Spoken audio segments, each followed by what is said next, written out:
You are welcome to my YouTube channel at GMAT41. In this video lesson, we are going to look at part 2 of qualitative analysis.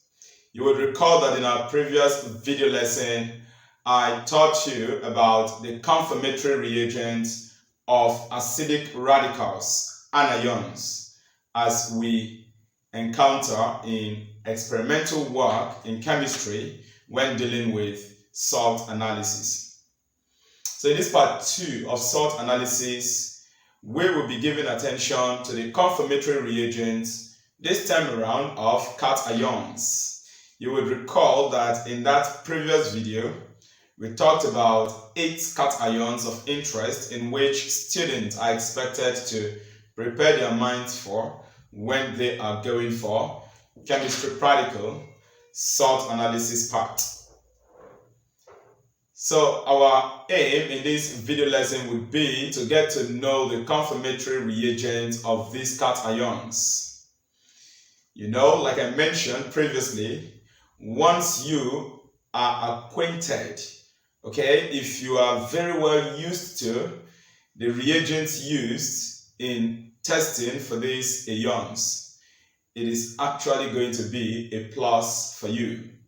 And when you sit for a salt analysis part of chemistry practical, you will enjoy that exam. And of course, you will do very well in it. So right away, let us move on straight to our cations. As a quick reminder, we are going to talk about calcium ion, zinc ion, lead ion, aluminium ion, copper 2 ion, iron 2 ion, iron 3 ion, and of course our radical, positive radical, that is ammonium ion. In general, the reagent that we use in carrying out the test for cations are aqueous sodium hydroxide and aqueous ammonia. Aqueous ammonia can also be called ammonium hydroxide. So these two reagents are the major reagents that we use when carrying out test analysis on cations present in a given salt sample. Now, these cations, we are going to group them into two. Alright? Those which I refer to as colored cations, and those which I refer to as white cations. Okay, so our group 1, we are going to talk about the cations that their precipitate is white. We have calcium ion, zinc ion, lead ion, and aluminium ion. These 4 ions, their precipitates with aqueous ammonia and aqueous sodium hydroxide is usually white. So you want to remember that. Then group 2 cations, we have copper 2 ion, iron 2 ion, and then we have iron 3 ion. These 3 ions, their precipitate have unique color. Like copper 2 ion is blue, usually. Iron 2 ion is dirty green, okay, green. Iron 3 ion, reddish brown. So those cations, they don't usually pose any challenge when you're carrying out salt analysis tests on them. But the first 4 I mentioned, which will fall under group 1 of our cations, because their precipitates are usually white, most times they could be challenging. But of course, at the end of this video lesson, you will have a clearer view of how to analyze them. The radical ammonium ion, the precipitate is white also. The only thing is that that guy usually gives off a gas with characteristic pungent smell. Alright, that is ammonia gas. So if the ion that is present in the salt is ammonium ion, it's usually easy to identify it, because once you add sodium hydroxide, and of course sometimes we heat, the gas will start coming out, ammonia. It can choke easily, all right, with pungent smell. The odor, like where you have urine being stored over a long period of time. So we don't have problem with identifying ammonium ion. We don't have problem identifying the colored ion, copper 2 ion, iron 2 ion, and iron 3 ion. The first four, calcium ion, zinc ion, lead ion, and aluminum ion, it's quite challenging sometimes. And so we're going to deal with them right away. So let us get into them. When we are done analyzing them, then we can talk about group 2 cations. Like I mentioned already, the reagent used for these cations generally aqueous sodium hydroxide and aqueous ammonia. Now, if I give you a salt sample and then you add sodium hydroxide, usually you add in drop and then in excess. Now, if you add in drops and you observe white precipitate, you should start suspecting calcium ion, zinc ion, aluminum ion, and lead 2 ion. Because these 4 ions, like I said, their precipitate are white in color. Now, how do you now start identifying the particular ion actually present in the salt sample?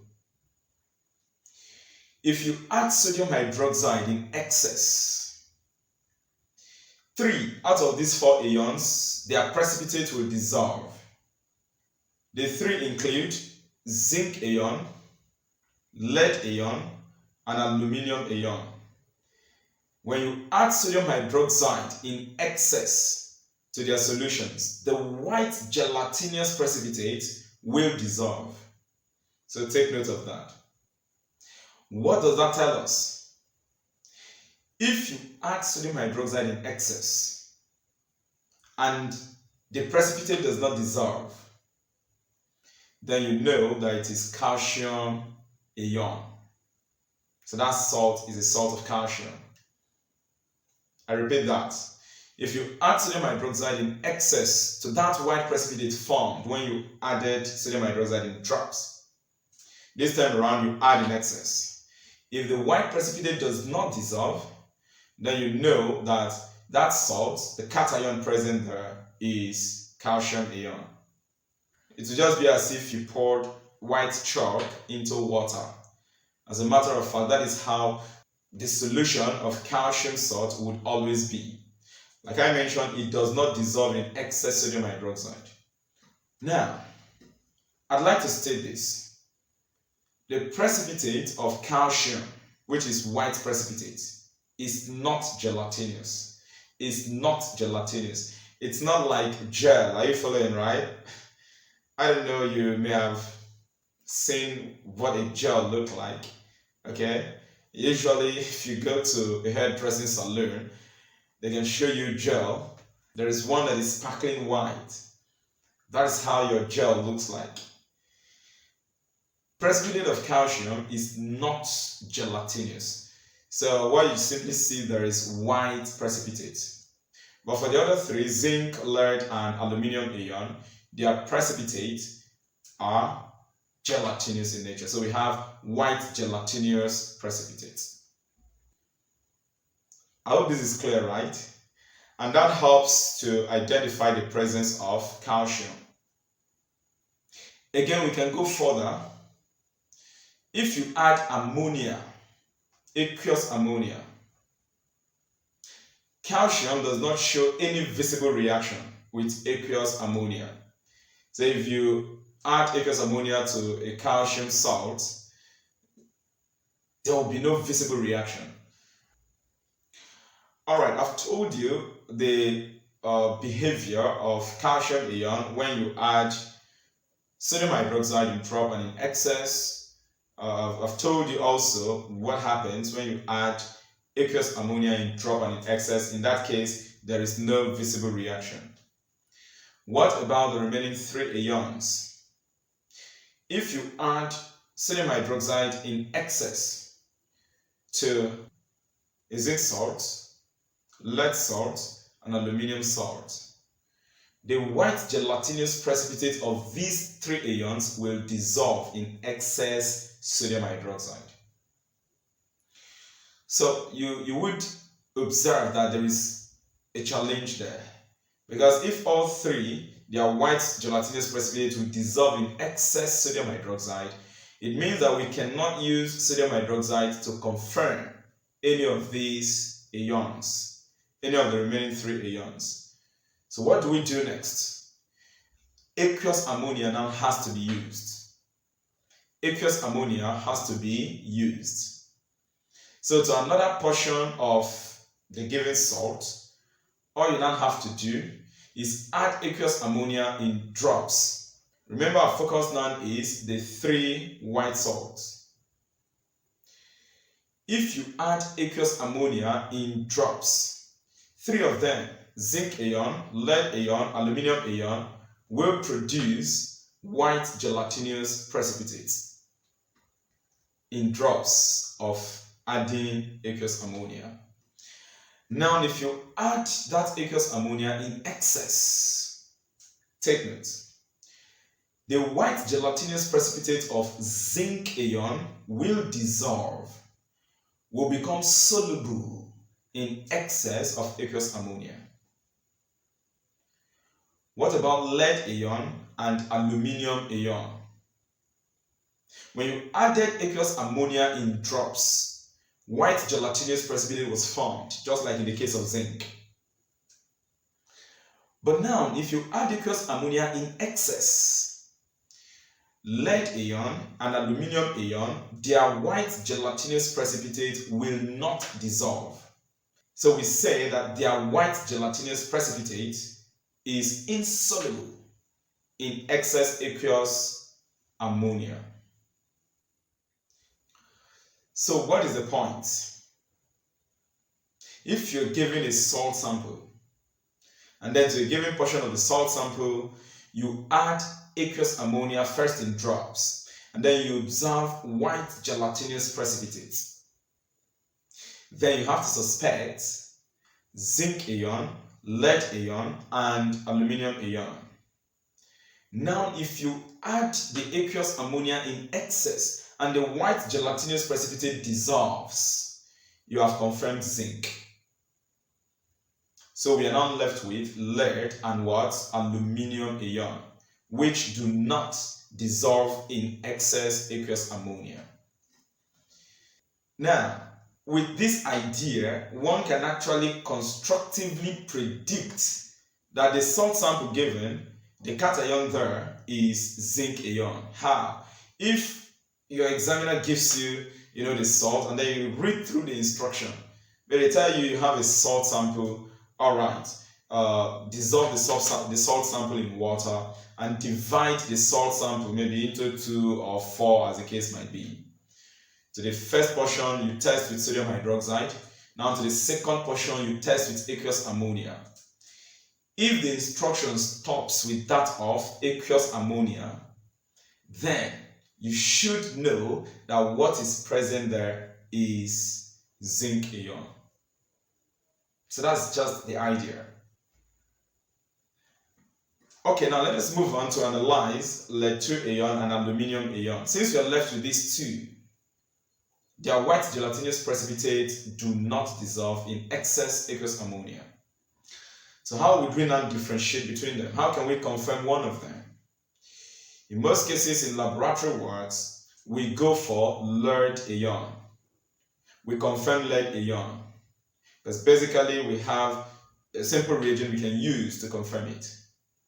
And here, potassium tetraoxochromate 6 solution or potassium iodide solution is used to now confirm the presence of lead.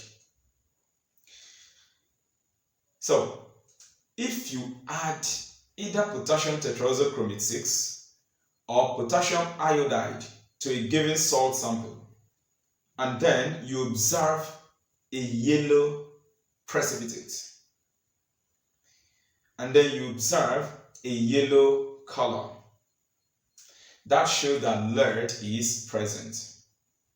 Because whenever a lead salt reacts with either potassium tetrahydrochromate 6 or potassium iodide, the color change you would observe is yellow. So if your examiner in the instruction states that you should add either potassium tetrahydrochromate 6, KCrO4, or add potassium iodide, Ki, of course their solution, any one of these two reagents is used to confirm lead. Aluminum would not show any reaction with this reagent. So once you see your yellow color, then you know that you're testing for what? Lead. That it is lead ion that is present in that salt sample as a cation. I hope this makes sense, right? And once you're able to confirm that lead is the cation present in the salt sample, you are done. But suppose after adding potassium iodide, you did not observe any yellow color, or maybe if the reagent that your examiner provided is potassium tetrahydrochromate 6, you add it to a salt sample and then there is no yellow color, then of course you would know that out of these two remaining ions, what is present is what? Aluminum ion, not lead.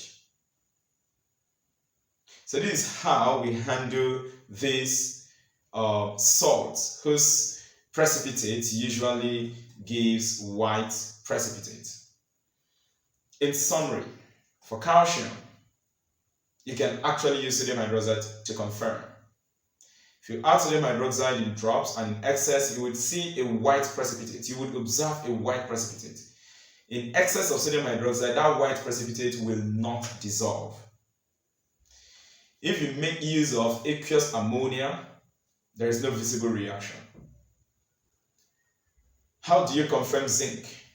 If in your instruction you are told add sodium hydroxide in drops and then in excess, first in drops you observe white gelatinous precipitates, you would have to suspect the presence of zinc ion, lead ion, and aluminum ion. In excess of sodium hydroxide, the white gelatinous precipitate of these three guys will dissolve. So you cannot use sodium hydroxide to confirm the presence of any of these three ions. Now here comes your aqueous ammonia. If you add aqueous ammonia in drops, you observe still a white gelatinous precipitate. These three ions will still be suspected: zinc ion, aluminum ion, and lead ion. If you now add aqueous ammonia in excess to that same solution you added in drops earlier, if the white gelatinous precipitate dissolves in excess aqueous ammonia, then you know that the ion present in that salt sample is zinc ion. And so we use aqueous ammonia to confirm the presence of what? Zinc ion. Then, for lead 2 ion, we make use of either potassium tetrahydrochromate 6 or potassium iodide solution. With any one of these two reagents, if the salt sample contains lead ion, you are going to observe a yellow color. And then you know that what is present there and confirmed is lead ion. And then let me quickly say this: you can also use concentrated hydrochloric acid to confirm that lead ion also, instead of potassium tetrahydrochromate 6 or using potassium iodide. If you use concentrated hydrochloric acid, add it to the salt sample. If you add it and then you heat, you will observe a white precipitate that will disappear while heating. And then when you cool, that white precipitate will reappear. That also confirms that what is present there is what? Lead. So I've mentioned using potassium chromate 6 I've mentioned using potassium iodide, and of course, I've mentioned using that of concentrated hydrochloric acid with heat to confirm lead.